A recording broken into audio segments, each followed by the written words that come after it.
Hello again. Just in my village. I just came out of the cafe because which is behind me. I think you've seen it before. I'm just gonna whiz around. So there's the cafe. So yeah, I was just there because late last night, I received a phone call from my ex-boyfriend's son, who's really nice, and he's looking to move back. He works in the hospitality sector, so bars, restaurants, hotels, and he's in Cap Breton at the moment, which is a holiday resort on the Atlantic coast, and he's now looking to move back in this area and get like a normal job, or maybe not just a seasonal job, should I say. So I just went in the bar there because I know the owner really well, and I just asked him if he knew anything. So he did suggest a restaurant, and I'm going to go down there later and have a look. But also, if he moves back here, he's going to need an apartment. So, well, I said you could stay in my house. It's a big house, as you know, and I got lots of bedrooms. But he's got a dog, and I can't have a dog in my house. I just cannot. So, and also there's no garden. There's just a little courtyard. So I've already been there, done that, bought the t-shirt. So no dog, and he's very attached to his dog. He loves his dog. So I'm going to see now if I can find him a job, and then also find a little apartment, because the apartments here, you can find studios. They won't be expensive, like €250 or €300 maximum a month. So we'll see and try and help him. So he didn't sound that great. I think maybe he's had a bad time with I think he's got a girlfriend, and also I think maybe he's not getting on with his dad. So there's no change there, because he never normally gets on with his dad. But anyway, we'll see. So this morning I'm just going to go out and about in my village. I've got things to do, I've got administration to do at home, I've got documents to sign, I've got things to post, but I'm just going to go in this building here, which is now apartments. Doesn't look great. It used to be absolutely amazing. I've got photos, old photos and postcards of this, and actually you can go inside it because the entrance is always open. The entrance door, I think it used to be open anyway. So I'm just going to go in there and have a quick look, show you around, because it's very beautiful.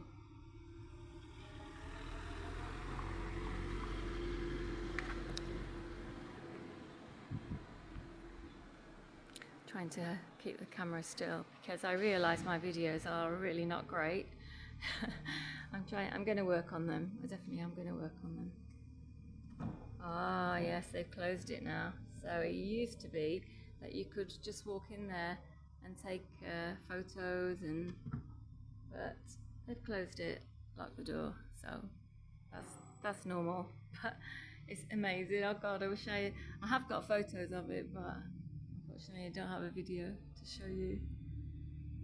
Okay, so I'm just going to go down here now and show you very quickly some beautiful buildings. See, even these are classed, like I guess in the UK you'd say grade 2 listed. These are classed buildings, absolutely amazing. And this walkway used to have 3 windows in it on either side, but you can see just a little bit, can't you, in the top right hand corner. Anyway, they are no more, but it's quite amazing to have that over the road, little walkway in between 2 very ancient buildings. And the one on the left, you have another one that goes from the building on the left into this building here, which is, I'm not quite sure what it is.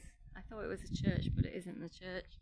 So maybe the presbytery, or as they call it now, presbytery, but I don't know what it was before. But you know, there's just so much architecture, ancient architecture here. It's just incredible in this tiny little village, the foothills of the Pyrenees.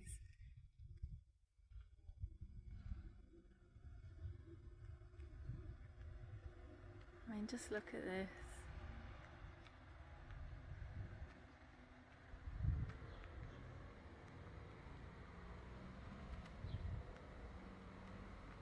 at that great big archway over there. Oh, for goodness sake.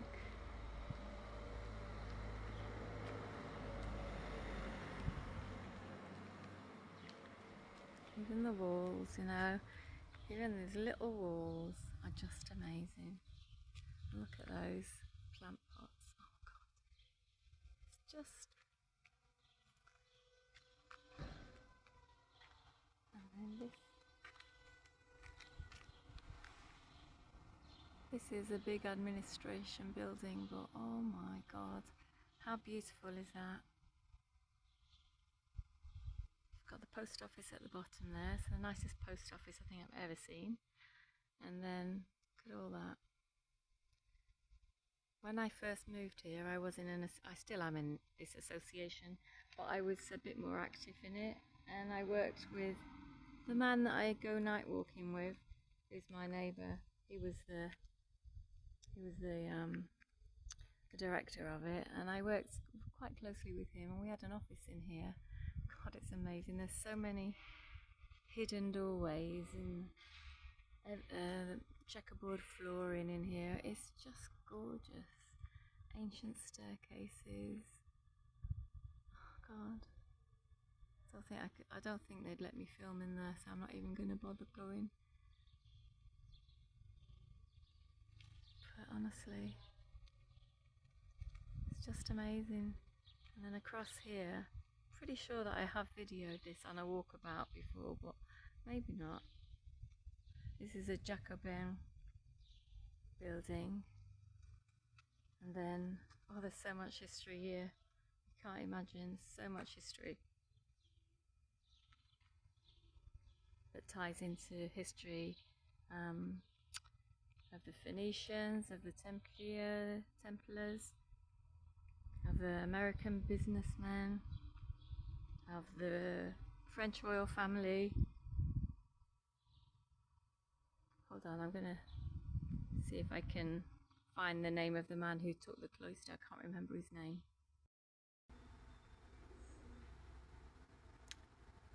Such a shame that around here nothing is ever translated into another language. If it's translated, it's either into Occitanie or Spanish, but there's never anything really translated into English. So I mean, I could do that for the town, and I should do, but a lot of it, what's written, it's not really what I found when I researched it, but it kind of fits the time period. And basically, this massive complex here, well, my town is called Montrejeau, which is Montrejeau, and I can't remember when it changed to that name, but before that it was called Montreal, like Montreal in Canada, and here they pronounce that as Mont-Royal, which is Royal Mountain. And apparently, whichever history you believe, and whichever time period that fits, the royalty of France and the kingdom in Paris, the kings and queens, they used to come here. They had Versailles as their main residence, and then they used to come here. And they brought a lot of things from Versailles here. So a lot of things today and a lot of things that were sold from here were originally from Versailles. And this, what I found out was, here it says that there was a cloister here, and it's now been moved to the Bahamas. So I researched that, and in fact it's a lot more deeper than that. In fact, after certain businessmen, American businessmen predominantly, got friendly with the French aristocracy, they persuaded them, they gave them money, because they were all gamblers and whatever they were doing in their cities. They gave them money in return for good property and old buildings and old facades of buildings, and maybe organs inside the buildings and all different things, great big chimneys and fireplaces. And so they had the right to just take what they wanted. And William Randolph Hearst. I don't know if he came here, but he did take here, in this courtyard, which I'm going to go into now. There was you can see that there's something missing. There was no car park here. Where the car park is, there was a massive cloister, really old, and it was identical to the cloister in Versailles today. And William Randolph Hearst bought it. Oh, he didn't buy it.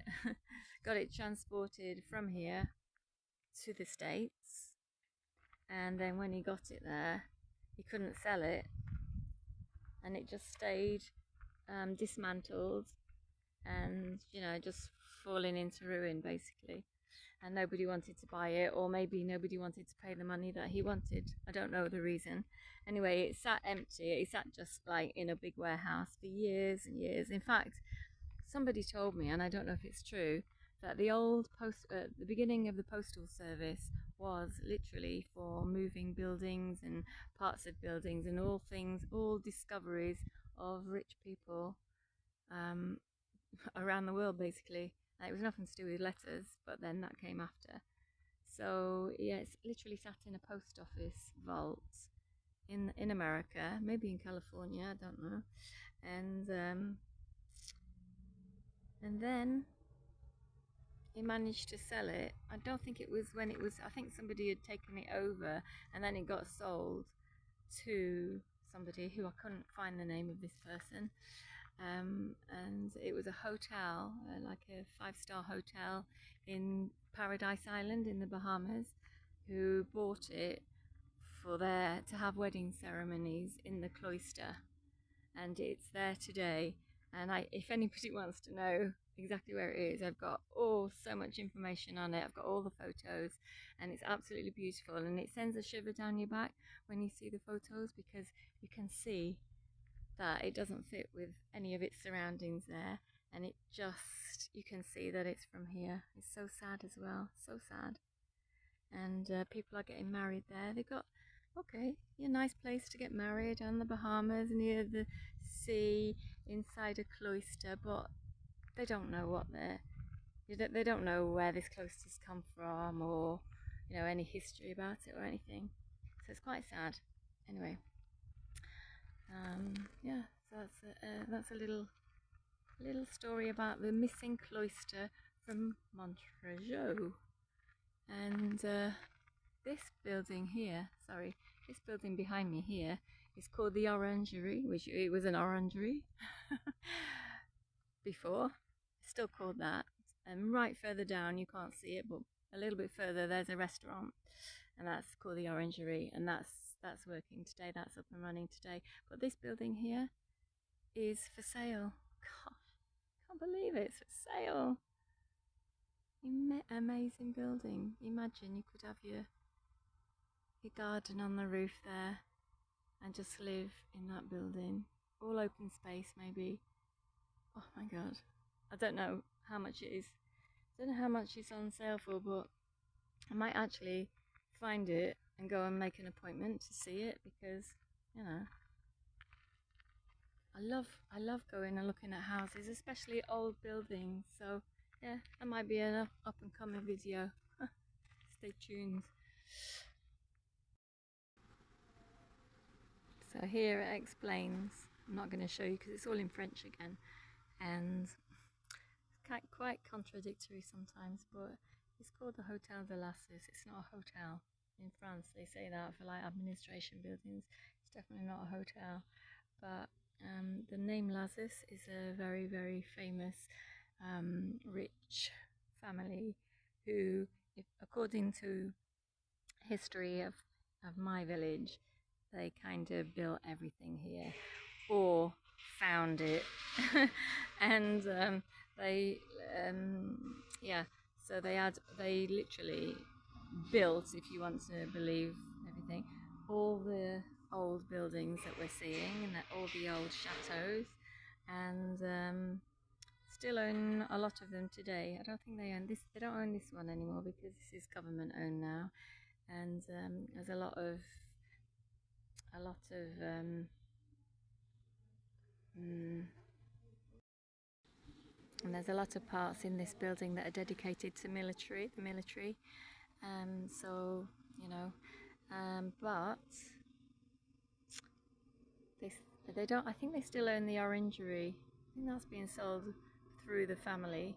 And next month, I think the middle of September, maybe the 12th of September, I think, there's an open day at their chateau where they actually live now. It's called the Chateau de Valmirand. It's absolutely the best chateau around. Enormous. You can't go inside it, but it's an open day and you can go around the grounds and everything. And I'm going to be going there. I'm going to be taking a video, and that's where the family live today. They live there, and also they've got residence in Paris. So there we go.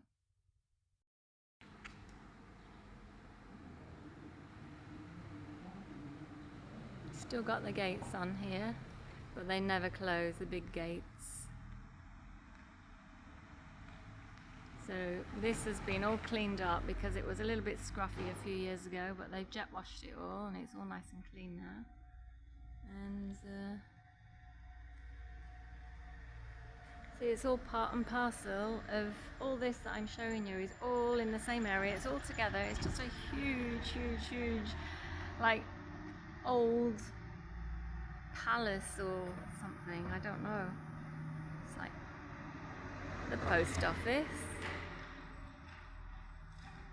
Always makes me smile going in the post office. You just like standing in there. When I go in there, I'm just standing in there in line thinking how much history passed in this room. This is the other side of the building, the post office part. And this is in my road. So I don't know if you recognise that. There's the square. And my house is literally just up here on the left after the barber. And just want to show you, like this is the, that's too bright, but this is the pavement. It's like marble. It's really slippy when it's wet. It's like marble, the pavement. It's gorgeous. This is on the way round the corner to my back door, but this is just another epoch here, all Art Deco. It is apartments, but just like there's so many different styles here, and everything is really beautiful and old.